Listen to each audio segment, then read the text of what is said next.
Hello বন্ধুরা, good morning সবাইকে। Blog with পায়েলের চ্যানেলে তোমাদেরকে স্বাগত। বড়োদেরকে জানাই আমার প্রণাম, আর ছোটোদেরকে ভালোবাসা জানিয়ে আজকের ভিডিওটা শুরু করছি। সকালে যা সব বাইরের কাজকর্ম থাকে সব হয়ে গেছে, তো এখন বসে আছি ছেলেকে নিয়ে। আর আজকে একটু হেনা গুলিয়েছি। অনেক দিন থেকে চুলের কোনো যত্নই নেই, শুধু শ্যাম্পু করি কোনোরকমভাবে। তো আজকে ভাবলাম এই সব কাজকর্মগুলো করে নিই, আজকে একটু হেনা লাগাবো। তো তোমরাও দেখতে থাকো বাকি ব্লগটা। ভাই কোথায়? ভাই কোথায়? কোথায় ভাই?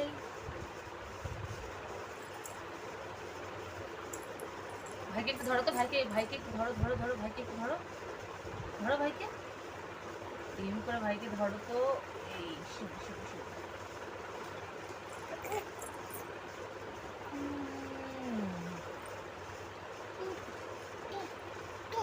কি কি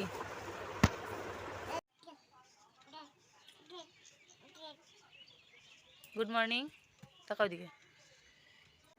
তো তোমরাও দেখো, টুকাইবাবু রোজ দিন সকালবেলা ঘুম থেকে উঠে এভাবে বিছানায় বসে খেলাধুলা করে। আসলে যখন আমি ঘরে টুকটাক কাজ করি বা ওর খাবার বানিয়ে, ও এইভাবেই বসে থাকে। বসে তো এখন একটা লাইটার হয়েছে, ওই লাইটারটা দিয়েই খেলে। পুরোনো লাইটার আছে ঘরে, সেই লাইটারটা দিয়ে এমনি খোঁচা টোচা লাগে না, ওটা দিয়ে খেলতে থাকে। দেখো, যেহেতু মাম্মাম এখন হেনা লাগাবে, তাই ছেলে কিন্তু ঘুম দিয়ে দিয়েছে আগেই। ছেলেকে ঘুম পাড়িয়ে রেখে তারপর আমি হাতে প্লাস্টিক লাগিয়ে হেনা করতে শুরু করলাম। আসলে অনেক দিন থেকে হেনা করি না তো, আর যে বাবু হওয়ার পরে চুলটা অনেকটা ছোট করে দিয়েছি। আসলে আগে আমার চুল একদম হাঁটু পর্যন্ত, যখন পরে ও হয়ে যাওয়ার পরেই কেটে দিয়েছি আর কি। তো এখন আবার বড় হচ্ছে, আবার বড় করব। আর দেখো, হাতের মধ্যে প্লাস্টিক বেঁধে নিয়ে আমি হেনা করছিলাম, আর ওদিকে ছেলে ঘুমাচ্ছিল।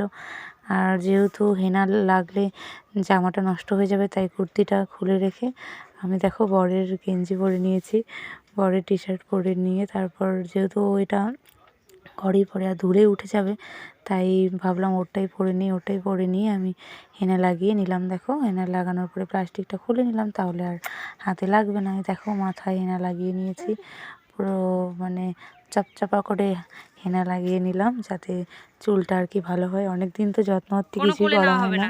আর দেখো, হেনা টেনা লাগিয়ে নিয়ে তারপর ছেলে ঘুম থেকে উঠে গেছিলো, ওকে স্নান টান করিয়ে খাইয়ে দিয়ে একদম পুরো ফ্রেশ করে দিয়েছে। ও পুরো কোলে আসার জন্য জেদ করছিল একদম। এখন 2টা বাজে, আর আমি যেহেতু শ্যাম্পু করেছি, দেখো চুলের অবস্থা পুরো ফুলকো ফুলকো হয়ে আছে। হেনা করা ছিল, হেনা করার পর শ্যাম্পু করলে আমার চুলগুলো এরকমই হয়। তো খাওয়া দাওয়া সব কমপ্লিট করে আসলাম, তারপরে বাবুকে ঘুম পাড়ালাম, ও জেদ করছিল বলে। দেখাচ্ছি টুকাইকে, ও ঘুমাচ্ছে, এবার আমিও একটু ঘুমাবো। দুপুরবেলা ঘুম হলো একদম নামে মাত্র ঘুম থেকে উঠলো। উঠেও ছাদার কাছে ছিল, তারপর এই ননদটা নিয়ে বাইরে বেরিয়েছে। দেখো, যেখানে রং খেলা হয়েছিল ওই দিকটাতে যে ফাঁকা মাঠটা, ওখানে ওরা সবাই খেলাধুলা করে, তো সেইখানটাতে নিয়ে গেছিলো। আর বাইরেটা নিয়ে গেছিলো, ও তো বাইরে থাকতে সেই মজা পায়, আর এই টোটোটাতে বসলে তো সেই আনন্দ পায়। আর যেহেতু পাশের বাড়ির বাচ্চা কাচ্চাগুলো সব খেলছিল ফুটবল, তো ও সেটাই দেখছিল আর পুরো আনন্দে ছিল আর কি। তারপর তো এই ছিল আজকের ব্লগটা। কেমন লাগলো অবশ্যই জানিও, ভালো লাগলে লাইক কমেন্ট শেয়ার করে দিও, আর নতুন হলে সাবস্ক্রাইব।